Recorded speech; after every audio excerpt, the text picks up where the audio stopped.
El contenido y las imágenes de este programa se difunden con fines noticiosos y de interés público. Además, los comentarios, opiniones y expresiones de sus invitados son responsabilidad exclusiva de ellos y no representan ni deben interpretarse como la opinión de este canal. En Next, nuestros periodistas y presentadores mantienen un nivel de compromiso con su audiencia, de entretener e informar de manera objetiva y con responsabilidad.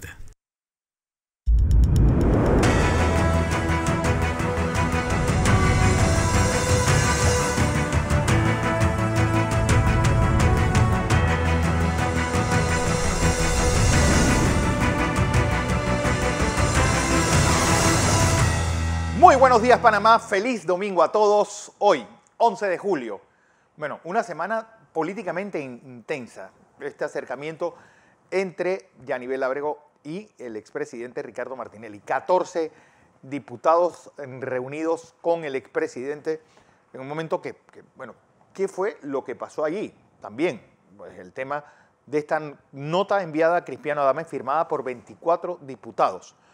¿Cuáles van a ser las consecuencias de esta nota? Estos temas de la semana. Guillermo. Y además, Fernando, el magnicidio de Haití, que pues nos lleva, sumado a lo que está pasando en Nicaragua y las protestas que se están dando en Guatemala, parece más el siglo pasado, en los años 50 y 40, que el año 2021. Así que yo, los políticos panameños, pondría las barbas en remojo, porque también está la situación en Perú, está la situación en Chile, en Colombia, que, ojo, que ahí lo intentaron. Sí. Recordemos que a Duque le pusieron un poco de balas en un helicóptero. Así que la situación en América Latina específicamente está caliente y en el mundo también. José Luis Ríos, con nosotros. Buenos días, Fernando y Guillermo. Y también no dejar a un lado lo que está pasando en nuestro país con esto de las guerras también y la desinformación que hay con las vacunas, porque por un lado están los que están a favor y por otro los que están en contra. Y aquí es donde el Estado tiene el grave problema de cómo llegar y convencer a muchas personas que se apliquen el medicamento contra el coronavirus a pesar de todas las estrategias de vacunación, y donde hay sectores, por ejemplo, como los jóvenes de 20 a 30 años que están solicitando también esa vacuna y que se amplíe el rango de edades para lograr esa inmunidad de rebaño. Bueno, pero sin lugar a dudas, el tema de la semana. Esta reunión ocurrida el pasado miércoles, cuando el expresidente Martinelli recibió la visita de 14, bueno, estaban representados 15 de los 18 miembros de la bancada de Cambio Democrático. Su jefa de bancada y actual secretaria general de este partido, allí habló alto y claro. Uno, que cese la persecución contra Ricardo Martinelli y, pues, volvió a reiterar, quiero ser la presidenta del partido Cambio Democrático. Nuestra primera invitada de la mañana es Yanivel Ábrego. Buenos días, Yanivel, feliz domingo. Muy buenos días, gracias por la entrevista y a todos los televidentes, excelente, buenos días. Bueno, es decir, ¿cuándo ocurre este rompimiento con Rómulo Rux? Porque la primera vez que se reunieron dijeron, este señor tiene 2 años que a la bancada no la ve. Y él insiste que va a mantenerse esta junta directiva hasta 2023. ¿Es posible eso? Bueno, mira, lo primero que hay que decir es que yo soy una diputada, secretaria general del Partido Cambio Democrático, de la actual junta directiva. Yo apoyé al presidente del partido para que se pudiese sentar en ese puesto, y es importante dejarle claro al país que nosotros en ese momento tuvimos que tomar la decisión de hacer esa renovación de junta directiva, porque en ese momento el expresidente Ricardo Martinelli estaba detenido en Estados Unidos y nosotros vivíamos una persecución del presidente del momento, Juan Carlos Varela, que quería acabar con Cambio Democrático, que quería acabar con todo lo que olía a Cambio Democrático, y nosotros tuvimos que tomar la dirección del partido para salvar a Cambio Democrático. En ese momento decidimos, la amplia mayoría, en aquel momento, apoyar a Rómulo Rux a la presidencia del partido, y yo fui su secretaria general, hicimos una junta directiva, fuimos una contienda y renovamos el partido Cambio Democrático, con la esperanza de llevar a Cambio Democrático a gobernar el 5 de mayo del 2019. Pues inmediatamente nosotros logramos conformar la nueva junta directiva A mí como secretaria general inmediatamente se me quitó la firma como secretaria general. Es importante que la gente sepa de que yo no firmo en el Partido Cambio Democrático como secretaria general. A mí, después de yo haber trabajado, luchado, buscado los votos, haber aportado recursos para este proyecto, pues inmediatamente se me quita la firma y bueno, pues firma que para mí es ilegal que se haya hecho de esa manera porque yo busqué votos. Yo salí electa secretaria general con los votos de los convencionales. Primer punto. Pero yo soy una mujer institucional y de palabra y apoyé al presidente del partido hasta el 5 de mayo del 2019. Él sacó muchísimos más votos que el segundo candidato que llegó, que es el actual presidente de la República, en mi circuito. Yo hablo por mi lealtad política y mi palabra en ese momento. Pues hasta ese día yo decidí apoyar al presidente del partido, Rómulo Rux. Yo me senté con él después de que pasaron las elecciones y yo le dije, ¿sabe qué? Yo aspiro a presidir el partido porque cometimos muchísimos errores que no estamos corrigiendo al día de hoy.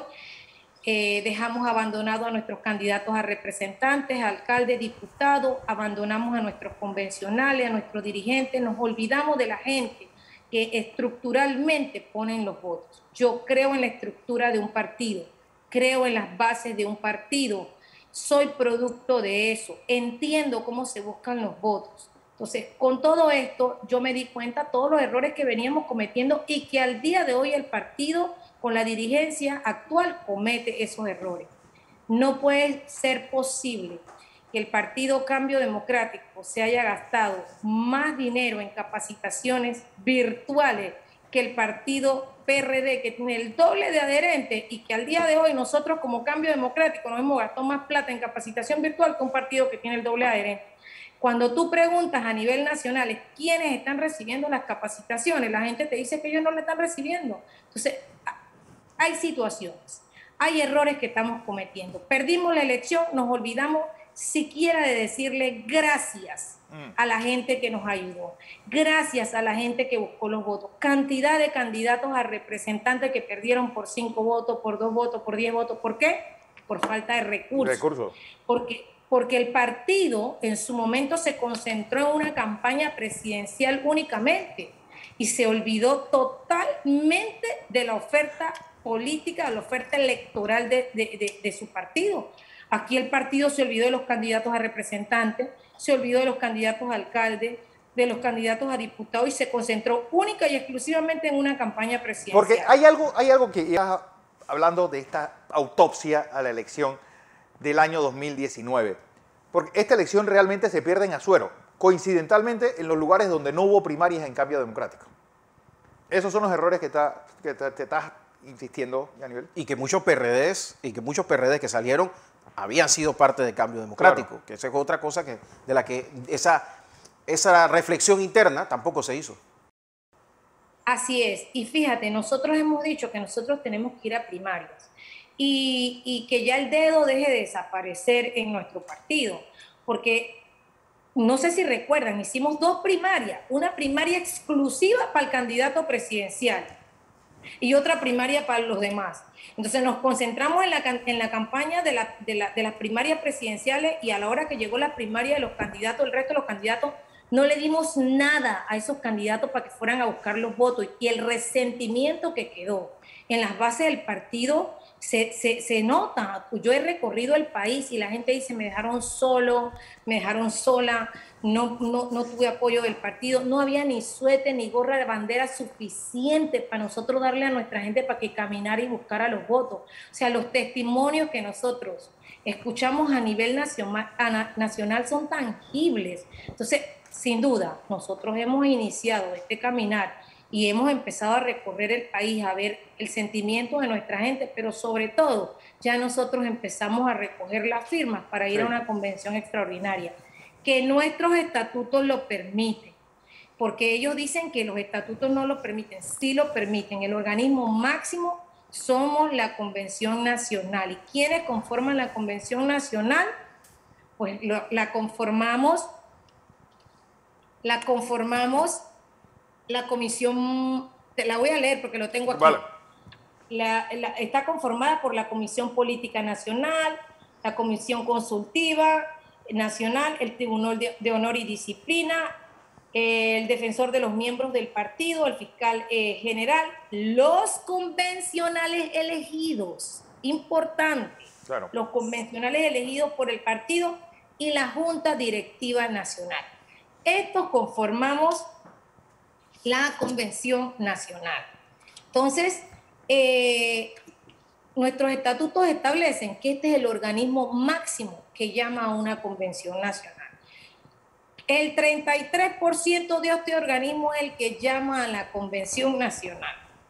Entonces, nosotros estamos preparados para solicitarle al presidente del partido que vayamos a la convención nacional y que renovemos la junta directiva por el tiempo que nos resta.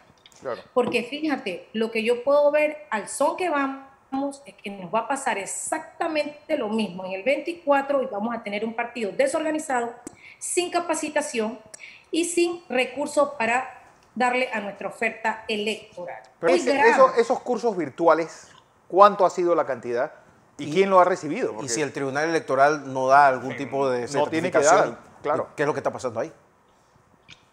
¿Cómo me dijiste que no? Es decir, ¿quién está recibiendo esos cursos virtuales? ¿Quién los está dando? Esta es una gran ¿Y el Tribunal Electoral qué está dicho de esto? El 30%...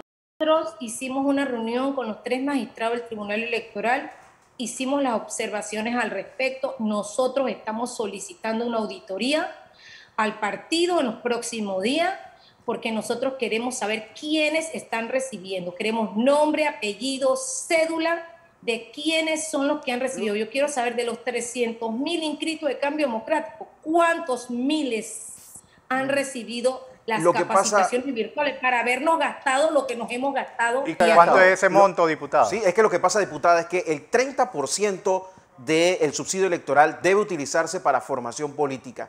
El punto es que el que paga es el Tribunal Electoral, o sea, claro, el que recibe, el que le llega los recibos. O sea, el Tribunal Electoral debe tener la capacidad de entregar, porque hay información pública, en qué se ha estado gastando.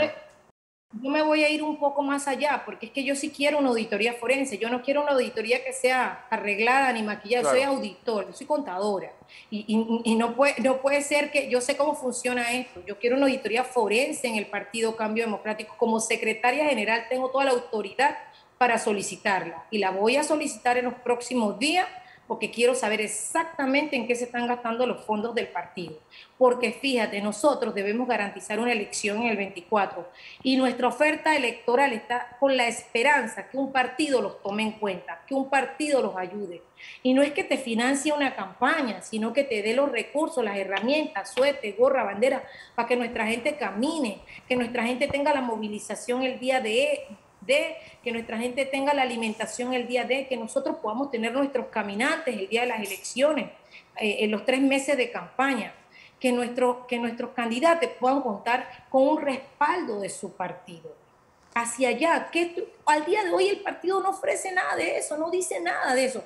Que paguemos bien a nuestros jurados de mesa, que los capacitemos. Ya es hora de que Cambio Democrático esté fortalecido, organizado, preparado para ganar la elección. Tenemos todo para hacerlo.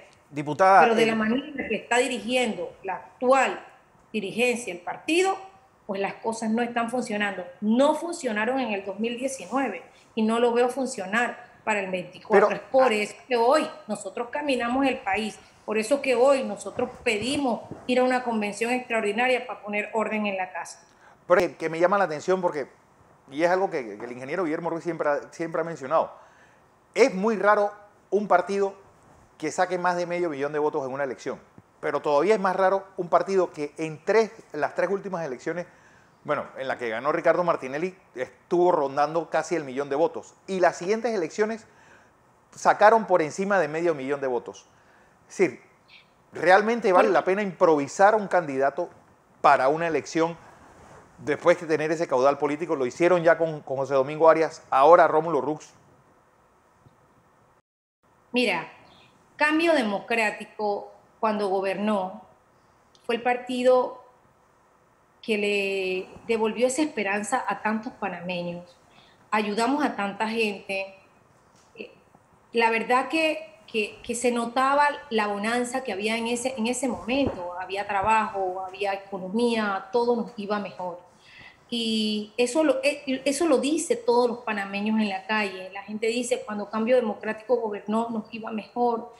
Y eso es nuestra carta de presentación. Cometimos muchos errores como partido, sin duda los cometimos, pero hicimos más cosas buenas por los panameños y por eso nos identifican como tal. Por eso Cambio Democrático, aparte de tener 300.000 inscritos, nosotros tiramos mucho más votos que eso, porque muchísima gente que no está inscrita en Cambio Democrático vota con nosotros porque es la marca, no es la persona, es la marca. Entonces, ahora lo que hay que es organizar, fortalecer. Mira, yo dije ayer y lo he venido diciendo en algunas entrevistas que he estado dando, que cometimos un gran error nosotros en no abrir un espacio en la Junta Directiva para que Ricardo Martinelli nunca se fuera de Cambio Democrático. O sea, nosotros no podemos desconocer el liderazgo de Ricardo Martinelli y nunca debimos permitir que Ricardo se fuera de Cambio Democrático a hacer RM. Por eso que yo siempre he dicho, y desde que tengo estos 12 meses, está recorriendo el país, he insistido diciendo que hay que generar los consensos necesarios de que podamos todos agarrarnos de la mano y buscar los votos. La situación del partido panameñista de hoy no comenzó con Varela, comenzó cuando un grupo de diputados encabezados por el hermano de Varela, Popi, trataron de asaltar el partido, políticamente hablando, y poner como candidato a Alberto Vallarino. El problema es que la presidenta del partido era Mireya Moscoso y se supo blindar.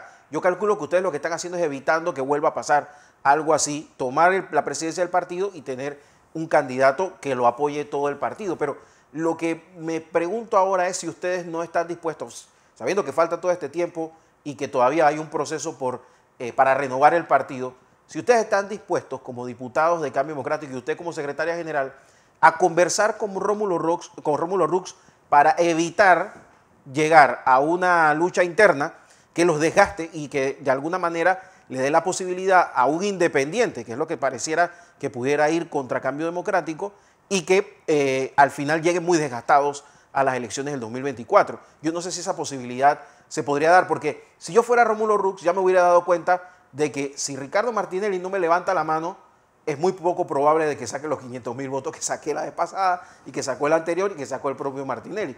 Eso yo creo que él lo sabe. Pero es que él no reconoce eso, él no lo reconoce. Es más, él no reconoce el liderazgo de 14 diputados con estructura sólida que representamos y un partido político. Él no lo reconoce, su grave error y falta de liderazgo lo hace sentir que él tiró los votos. O sea, él está convencido que quien puso los votos fue él. Ninguno de nosotros hizo el trabajo. La llamada del teléfono público, el Renacer, no le puso ni un voto. Esa es su forma de pensar de él. Es por eso que nosotros le hemos hecho varias veces el llamado de que vayamos a las urnas y de manera democrática veamos quién tiene liderazgo hoy en Cambio Democrático, porque nosotros sí representamos las bases, nosotros sí representamos a los convencionales, sí representamos a los 300.000 inscritos que están en Cambio Democrático. Cuando, mira, la matemática es simple. Cuando tú pones a sumar cuántos inscritos hay en el circuito 8.2, que es el mío, Capira, cuántos inscritos hay en el 8.3, que es donde Junior Herrera, y vamos al 8.5, donde Lilia Batista, y vamos al 8.1, donde Marilyn, y vamos al 3.1 y al 3.2, Nelson Jackson y Benedetti. Y así te puedo enumerar los 14 diputados que estamos aquí y hagamos la suma de cuántos inscritos tenemos en el grupo que solo está adversándolo a él al día de hoy. Entonces, no reconocer el liderazgo de las personas es un grave error. No reconocer el liderazgo de sus 14 diputados, que son estructura electa al día de hoy, del Partido Cambio Democrático, es un grave error. No reconocer que la llamada del teléfono público del Renacer le aportó un montón de votos es un grave error. Entonces, por eso nosotros decimos, vayamos a la urna y vamos a demostrar quién tiene el liderazgo el día de hoy. Yo te voy a decir una cosa. Si a nosotros el presidente del partido actual nos gana una convención extraordinaria, nosotros lo vamos a apoyar.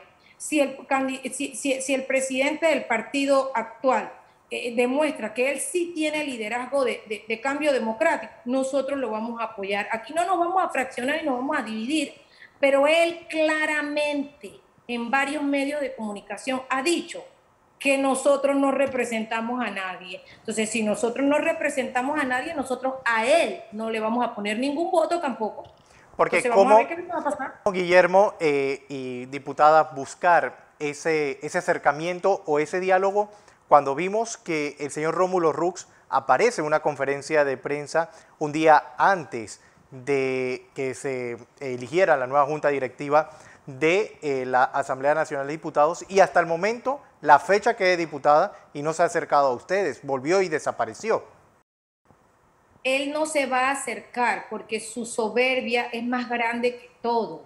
Él no se va a acercar porque él considera que nosotros no aportamos votos. Por eso te digo, se lo vamos a demostrar en las urnas. Y el tema de la convención extraordinaria, el tema de las primarias del Partido Cambio Democrático, es cuestión de tiempo el futuro del presidente del partido dentro de Cambio Democrático. Es un tema de tiempo. No cabe revocatoria de mandato ni expulsión por parte del partido hacia estos 14 diputados que apoyaron al diputado Cristiano Adames para convertirse en presidente de la Asamblea.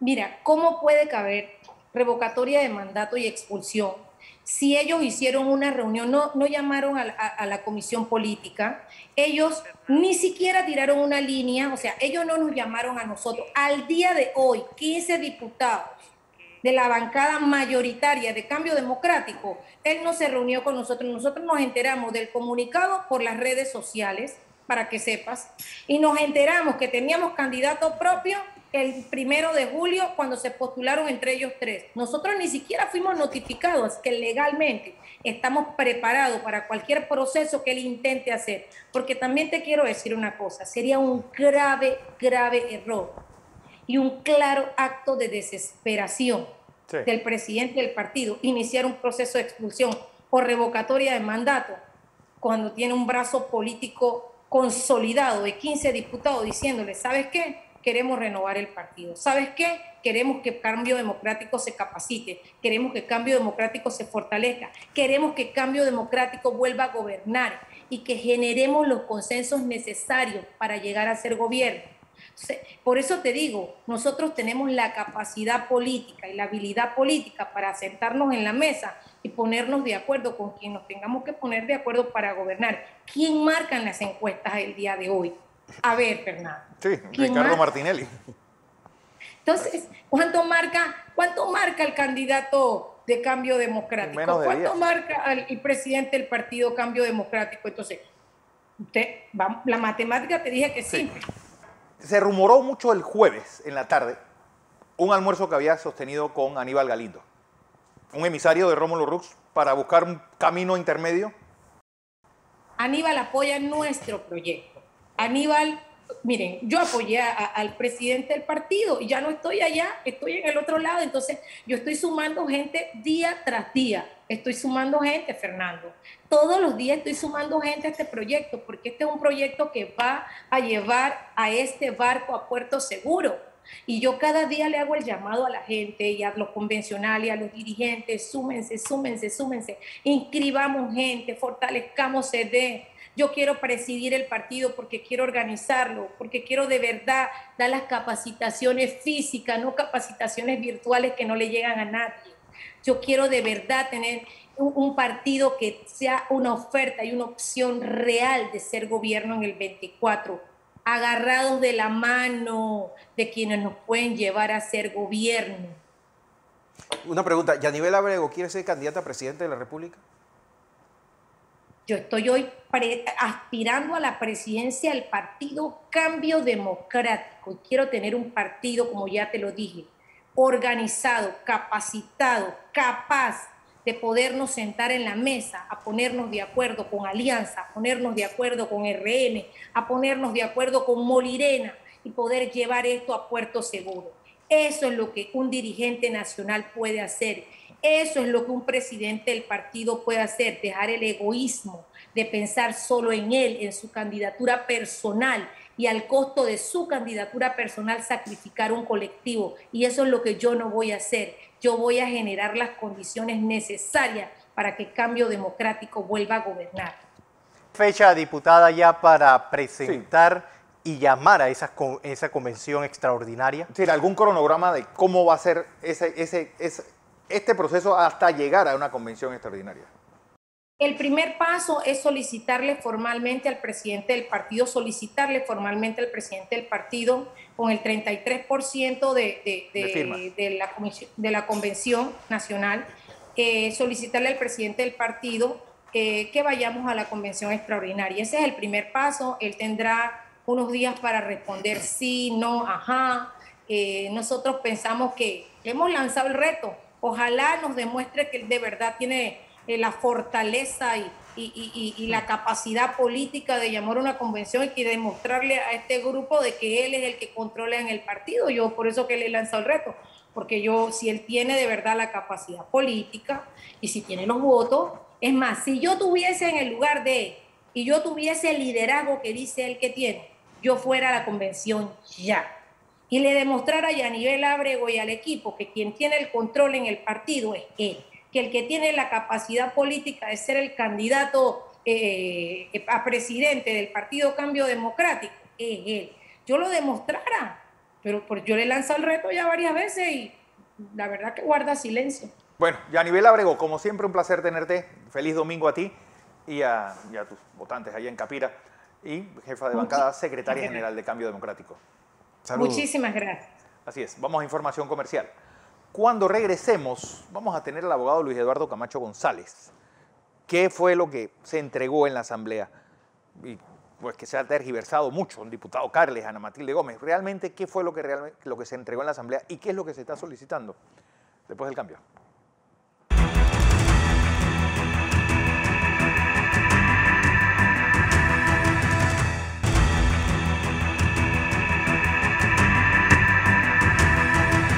Seguimos en la presentación de Entre Líneas. Hoy es domingo 11 de julio y mi siguiente invitado es el abogado Luis Eduardo Camacho González, abogado de los hermanos Martinelli Linares. Ese fue tema de la reunión de los miembros de Cambio Democrático con el expresidente Martinelli. Allí se presentó a la prensa una nota firmada por 24 diputados. Además de los 14 de Cambio Democrático, estaban firmando miembros del PRD, miembros del Molirena, miembros del Partido Panameñista e incluso uno de los independientes. Luis Eduardo Camacho González, una nota dirigida a Crispiano Adames y no al presidente de la República, como dijo Ana Matilde Gómez y Luis Ernesto Carles, como dijeron en su momento. Buenos días. Sí, mira, buenos días, Fernando. Yo creo que es triste cuando tú observas que salen a la palestra pública personas como Ana Matilde Gómez de Ruilova o el caso tal de Luis Ernesto Carles. Una, que como procuradora fue un fracaso, el otro como ministro fue un fracaso y también está siendo un fracaso como diputado, y salen hablando de algo que en realidad no tiene la razón, que no es cierto, pero lo plantean como si lo fuera. Pero eso es producto de la vitrina que le dan a aquellos que tienen interés en que se difunda una información incorrecta. Tú lo has señalado de forma correcta. La nota que se giró y que yo pude acceder a través de los medios de comunicación fue una nota donde representantes de varios partidos políticos le expresan su preocupación al presidente de la Asamblea Legislativa. Y eso se hace sobre la base de las facultades que tienen los diputados, claro, considerando su reglamento interno. O sea, pretender señalar que fue una carta dirigida al presidente cuando no es así, es un hecho, primero es un hecho falso.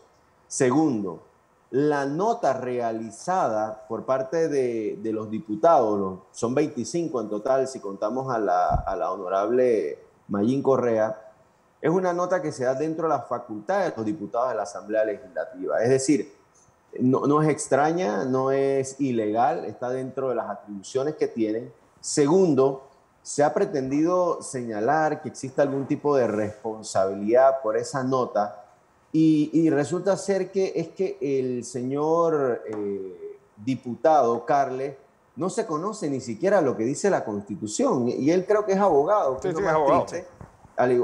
Al igual que la señora Ana Matilde, porque el artículo 154 de la Constitución es muy claro y establece que los miembros de la Asamblea no son legalmente responsables por sus opiniones o votos que emitan en el ejercicio de su cargo. Entonces, sobre la base de la nota que se emitió y donde ellos han querido hacer un gran show con esto, lo primero que hay que establecer es primero que eso se dio dentro de las facultades y el ejercicio del cargo de los diputados de la Asamblea Nacional sobre las facultades que le otorga el reglamento, y por lo tanto no hay responsabilidad en eso. Lo otro que ha sido falso dentro de lo que ha planteado, vi hoy en la web, sí, la entrevista del señor Carles, creo que se la dio a TVN, ¿quién más? donde él hablaba de que la actuación violentaba el numeral segundo del artículo 163 de la Constitución Política.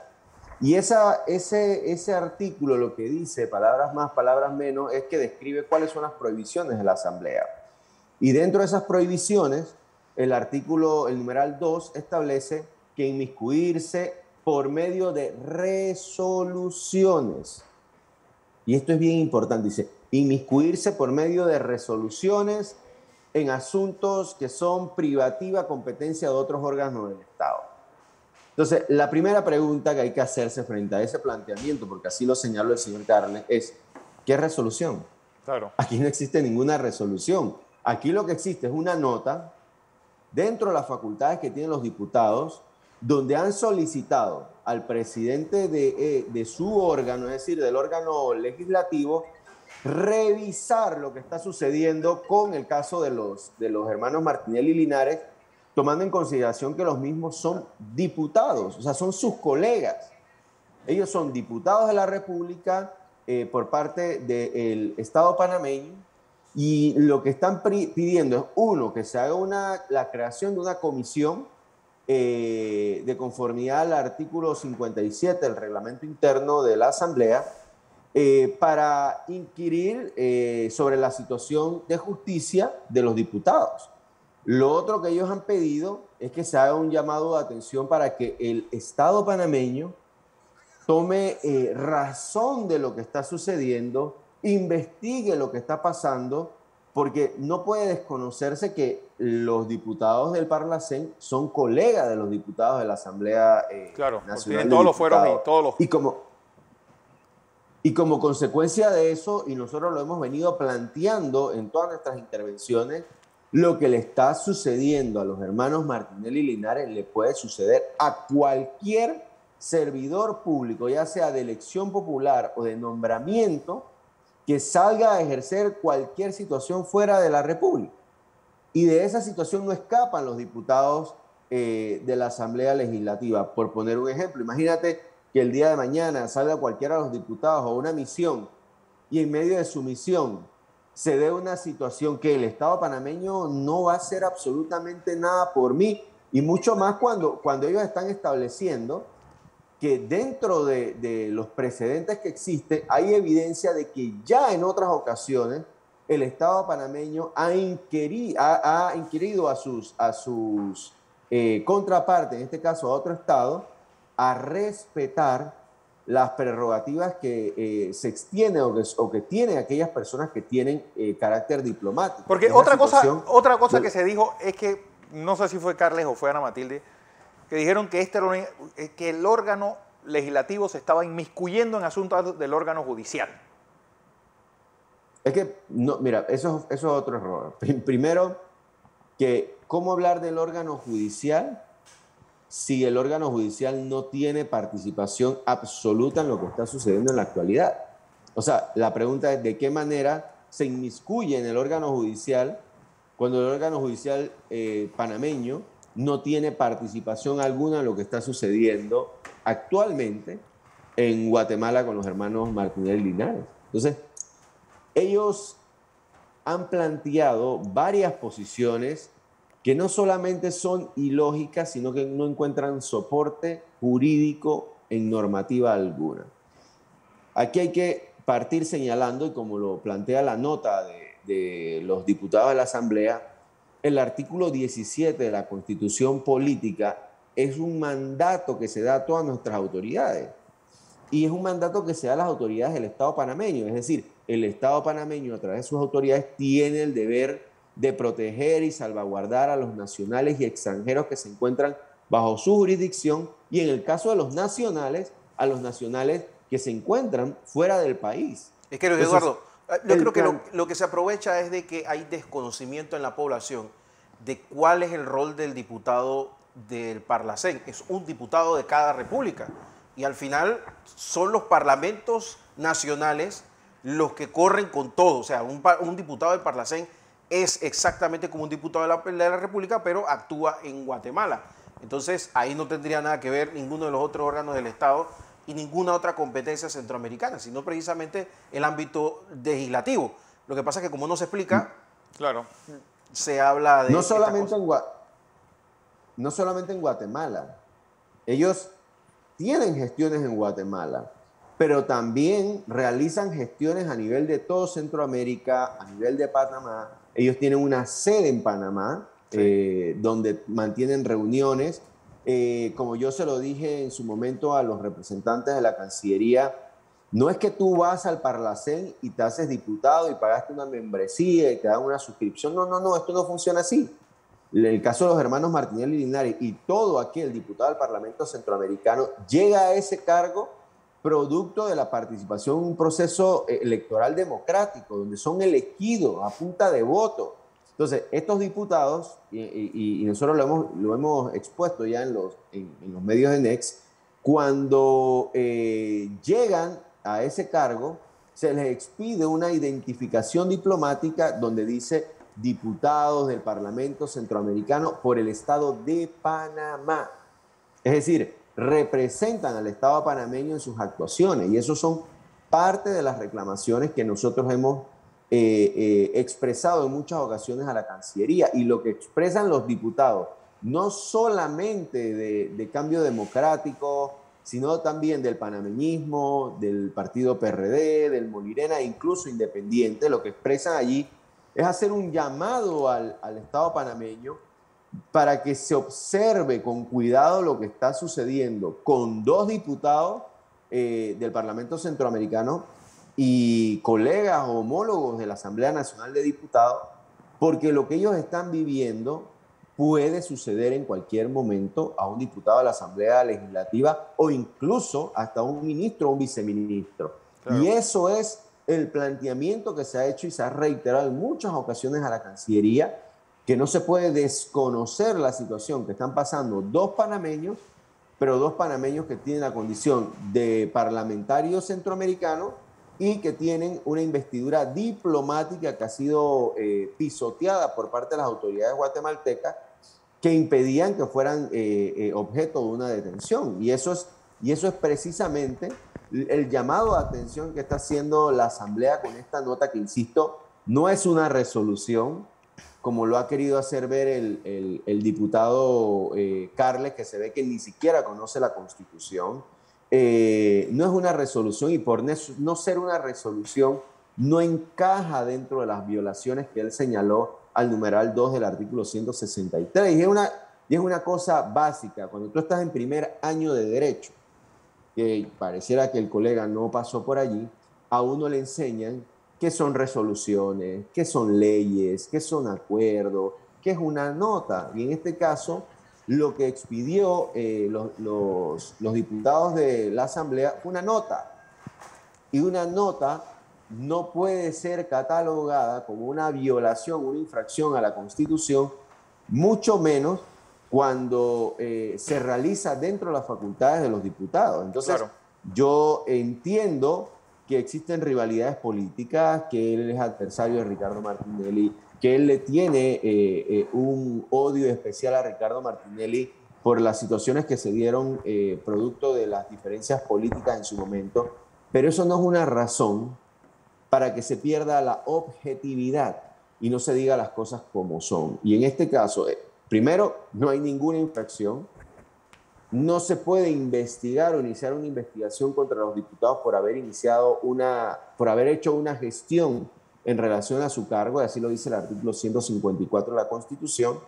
Y yo sí creo que era hora de que alguien hiciera un llamado de atención frente a lo que está sucediendo, porque, insisto, el precedente que se está implantando en este momento es grave y nefasto para todo aquel servidor público, ya sea servidor público o representante del Estado, ya sea por puesto de elección popular, que salga en una misión a un Estado en el exterior, que suceda algo y no se plantee una defensa de sus derechos como diplomático del Estado panameño. Eso es ilógico. Yo creo que es la primera vez que sucede algo como eso, y es vergonzoso para mí la posición que ha adoptado la Cancillería el día de hoy. Bueno, Luis Eduardo Camacho González, abogado de los hermanos Martinelli Linares, gracias por tu participación. Voy a información comercial. Gracias a ustedes. Cuando regresemos, El Mundo y Alonso Correa desde España.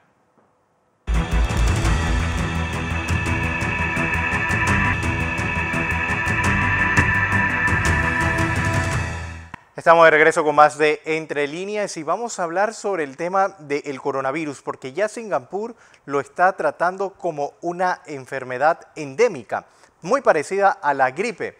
Para ampliarnos sobre este tema ya nos acompaña Alonso Correa, en directo desde España, como todos los domingos. Alonso, bienvenido una vez más a Panamá.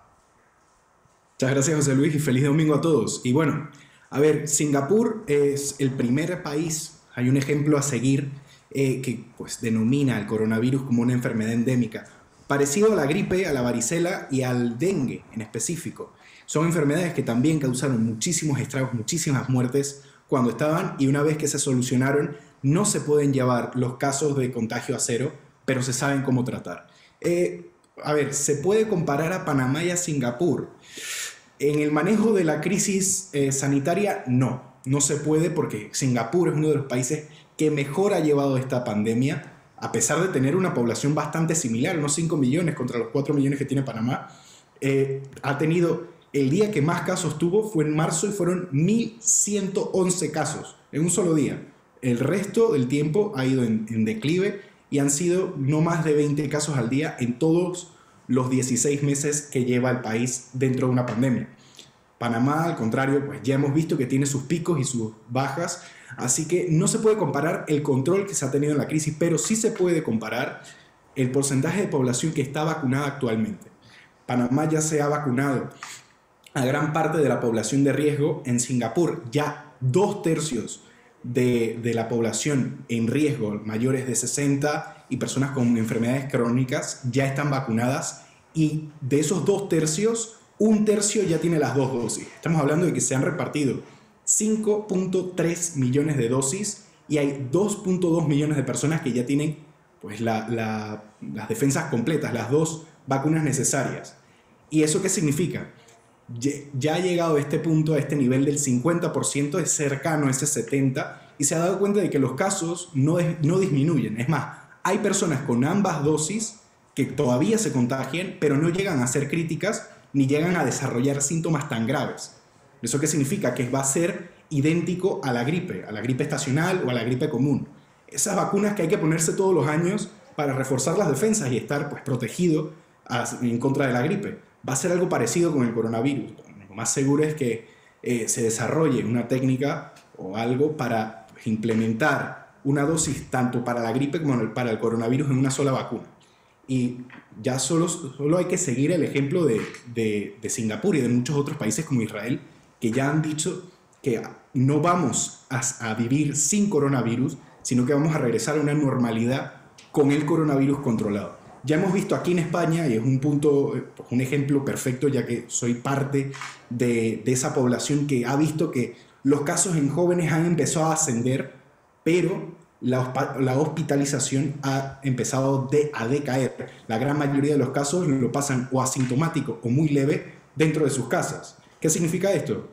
Que una vez que se tenga a la población de riesgo ya vacunada, una vez que ya estén, pues la gran mayoría, aquí en España por lo menos el 77% de la población de riesgo tiene una dosis, y dentro de ese 77, el 33 ya tienen ambas dosis, Ya una vez que se tenga eso controlado, pues el coronavirus ya va a dejar de ser un problema que puede desarrollarse otra ola que se pues pierda el control y sea parecido a lo que vivimos el año pasado e inicios de este año, que pase de eso a ser algo pues relativamente frecuente y que se pueda vivir acompañado del coronavirus, que es lo que se espera y lo que ya nos está demostrando Singapur, a pesar de no llegar a ese 70% de la población vacunada. Pero para continuar con el análisis, regresemos al estudio. Por supuesto que sí, Alonso. Y acá en Panamá, hasta el 26 de junio, prácticamente el 27.6% de la población estaba vacunada con la primera dosis. Y se está solicitando, Guillermo, que se amplíe ese rango de edades para llegar a más personas, para que principalmente de los jóvenes, que como lo hemos visto en España y los hemos visto aquí en nuestro país, son los que en estos momentos se están contagiando de este virus. Lo que pasa es que el panorama que describe Alonso es un panorama que puede ser un poco más homogéneo en Asia y sobre todo en Europa. En cambio, en Latinoamérica tienes países como Paraguay, que tiene un porcentaje ínfimo de vacunación, Guatemala, que ahora mismo tiene un gran escándalo porque han recibido 900.000 vacunas de 16 millones que le compraron al gobierno ruso, y eso le ha creado un gran escándalo político al presidente Yamatei, ni hablar de la situación de Haití, donde no se tiene ni siquiera datos concretos, Venezuela, que el propio Maduro ha salido a pedir que le devuelva su plata, y así Perú, Ecuador, son países que tienen una tasa de vacunación bajísima, con una población muy disgregada, sobre todo fuera de las urbes, caso que no se está dando en Costa Rica y en Panamá, donde el asunto va más rápido. Pero, ¿cuál es el peligro? Que, por ejemplo, los hubs aéreos, por ejemplo, Bogotá, Panamá, Lima, El Salvador, van a seguir teniendo una gran cantidad de casos, porque al ser puntos donde convergen muchos viajeros de Latinoamérica, viniendo de países donde todavía la situación no se termina de controlar, y todo parece indicar que no se va a terminar de controlar ni este año ni el próximo. Sí. Entonces, la situación implica de que nosotros vamos a tener que, como decía Alonso, pues poner el ejemplo de lo que está pasando en esos países para estudiarlo, porque no podemos seguir como estamos al día de hoy dentro de año y medio. Hay algo que nosotros estamos viendo, la situación tal vez, como se dice en economía, ceteris paribus. Es decir, no olvidemos que Singapur fue el primer país después de China de tener casos. 2, es una población acostumbrada al H1N1 de principios del siglo, y es decir, los asiáticos, primero, que son mucho más disciplinados que nosotros los latinoamericanos, y 2, son gente que ha utilizado la mascarilla de forma endémica desde hace 20 años. Además, Fernando, de que la mitad de la población es extranjera y tiende a tener un mejor comportamiento, porque precisamente no son nativos del lugar. Bueno, en un lugar donde te meten preso por fumar o masticar chicle en la calle, problemas por decirle a la gente que tiene que llevar mascarilla, pues se ponen en la escafandra de buceo. Así mismo es. Y aquí es al revés. Es al revés. Así le dicen a la gente que haga una cosa y hace exactamente lo contrario. Otra cosa, Alonso, porque yo creo que vale la pena también analizar, y es algo que América Latina, pues están sonando demasiadas alarmas. Ese intento de asesinato a Iván Duque, o al avión, el helicóptero donde iba Iván Duque, ahora el asesinato del presidente de Haití, en un momento que está el pasto seco, ya con llamas, solamente esperando el galón de gasolina para prenderlo todo. Y yo creo que América Latina está en una situación muy parecida. Es un comentario que he hecho en reuniones con amigos, y lo he hecho en broma, pero que cada vez me resuena muchísimo más. Yo siento que esta década de los 20 se parece muchísimo a los años 60, y hay pues miles de las razones que veo semejanzas en ambas líneas temporales. Estamos viendo pues una generación joven que trata de ser transgresora y al mismo tiempo estar en contacto con el medio ambiente, como los hippies, y está este incendio en contra del gobierno, y trata de tumbar al Estado, que se relaciona mucho con lo que se vio en los 60s. Y solamente estos dos ejemplos, pues los disparos que recibió el helicóptero del presidente de Colombia, Iván Duque, y la entrada a la residencia del presidente Juvenel de Haití con su magnicidio, y el de su esposa, estoy viendo que la juventud latinoamericana está pues danzando muy cerca de las llamas de la violencia y de sentimientos guerracivilistas que ya se habían pues, superado hace años. Están tratando de traerlos de vuelta y están buscando la manera de buscar este esplendor, de convertirse en parte de la historia de cualquier manera. Y con la única gran... No lo han logrado, y están buscando en la violencia una forma más de llevar su mito a otros niveles. Bueno, hay una cosa que sí estamos claros, es decir, la oligocracia que maneja América Latina, pues en Colombia, por ejemplo, solamente se pudo penetrar a través de la guerra civil, y en varios países de América Latina solamente se pudo pues por la calle o a través de los movimientos sociales. Y además, Fernando y Alonso, el aumento del racismo muy propio de los años 60, el aumento de un conservadurismo de Estado. Ahí vemos el caso de Hungría con la Unión Europea, con esta ley que equipara la pedofilia con el homosexualismo y que va a meter en graves problemas al gobierno húngaro. Y por supuesto el racismo que hay para con los que vienen de diferentes países africanos y van hacia Europa, que se manifiesta, pero que no se habla mucho en los medios de comunicación. O sea, es como los años 60, pero más ampliado, globalizado. Así es. Porque también, Guillermo, a veces aquí en nuestro país no queremos tomar las cosas en serio, pero, por ejemplo, esta amenaza hacia el presidente de la República, Cortizo, a través de unas redes sociales, nosotros decimos, no, fue un joven que supuestamente hizo eso, ahora hay familiares que lo están defendiendo y no, pero estas cosas tan pequeñas, a veces hay que prestarle mucha atención. Así es. Yo creo que vale la pena, pues, a los científicos sociales, pues, prestarle atención porque, y si ves, los movimientos en América Latina han sido gregarios, donde empieza uno, se va este dominó funcionando, sí, no falla, hacia el resto del continente. Entramos y salimos de dictaduras casi al mismo tiempo, quedamos manejando modelos económicos muy parecidos al mismo tiempo, salimos de ellos al mismo tiempo, así que son situaciones que son análogas. Y otra cosa, Fernando y Alonso, el desplome de los organismos multilaterales. La OEA dejó de tener ningún sentido. El SICA es que lo tuvo algún momento. No, ponte que se reunían por lo menos y uno le prestaba atención. Ahora ni eso. El SICA en este momento es solamente un club de gente que está en el gobierno para tomarse fotos y comer. Y ni hablar de las Naciones Unidas, que tiene 2 años que no se reúne formalmente y ha demostrado que tampoco la necesitamos.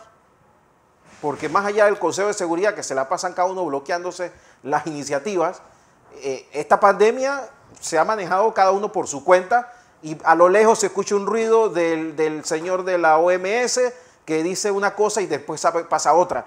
Pero para eso, ni para eso ha servido. Quizás la OMS en el pasado ha tenido un gran papel y quizás hay que rehacerla, pero en este momento los organismos multilaterales se han venido y se han desplomado y ahora la Unión Europea es quizás el último bastión y esa tampoco creo que se va a salvar. Bueno, es que... A ver, Alonso. Bueno, para pues, agregar un poco más a esto, hay un chiste en Rusia que dice que los líderes van calvo con pelo, y se ve desde 1825 que se van turnando. En América Latina es algo más parecido a izquierda-derecha, y hemos visto cómo el continente pues, se traslada tanto en izquierda y derecha como en violencia y paz. Digo los años 60, como se puede ver con estos movimientos así aireosos de reestructurar lo que algunos denominan como el establishment. Y, a ver, hay ejemplos claros de que si alguien lidera un magnicidio como el de Haití en algún país en el que repercuta más dentro del corazón del continente, digamos Colombia, imagínense que el helicóptero de Iván Duque hubiese caído, hubiésemos visto muchísimas más acciones en el resto de países del continente que todavía no sabemos el asesinato del presidente de Haití cómo va a repercutir dentro de países que están incendiados como Guatemala o como Nicaragua o como Colombia. Y pues hay que ver al futuro y hay que estar muy atentos a esto. Y es un mensaje que me gustaría dejar para finalizar, es que la violencia solo genera más violencia y no se va a poder resolver nada si seguimos tratando de derrocar las murallas de un castillo invisible en su gran mayoría con gritos, con fuego y con insultos. Así es. Bueno, José, ¿qué nos espera esta semana? Gracias, Alonso. Bueno, Fernando, ver qué estrategia va a traer el Ministerio de Salud, ya que hoy está en cuarentena también el distrito de Antón, otro de los distritos que se unen a esta cuarentena dominical. ¿Y por qué? ¿Qué estrategia? Porque vienen dos fechas importantes de celebraciones religiosas que aportaban a la economía principalmente del interior del país, la Virgen del Carmen y también Santa Librada, festividades que por otro año se pierden en el país. ¿Y cómo va a ser también esa estrategia por parte del Ministerio de Educación, ahora que han aparecido algunos casos de COVID-19 en algunas escuelas que habían retornado de manera semipresencial? Así es. Bueno, yo les recuerdo que este programa se retransmite por KW Continente. A todos, gracias, que pasen un feliz domingo. Recuerden, hay varios municipios en cuarentena total este domingo, así que usted revise y no lo vayan a sorprender la policía pues, fuera de base. Yo los veo mañana. Bueno, antes de recordarles las decenas que don Monchi Díaz está sugiriendo para la mañana de hoy. Atención, porque para hoy la lotería de KW Continente y don Monchi Díaz recomiendan la decena del 6, la del 7, la del 5 y arrópese con el 8. 7, 6, 5 y 8. A todos que pasen un feliz domingo. Nos vemos mañana, 6 en punto de la mañana, en la edición matutina de Next Noticias.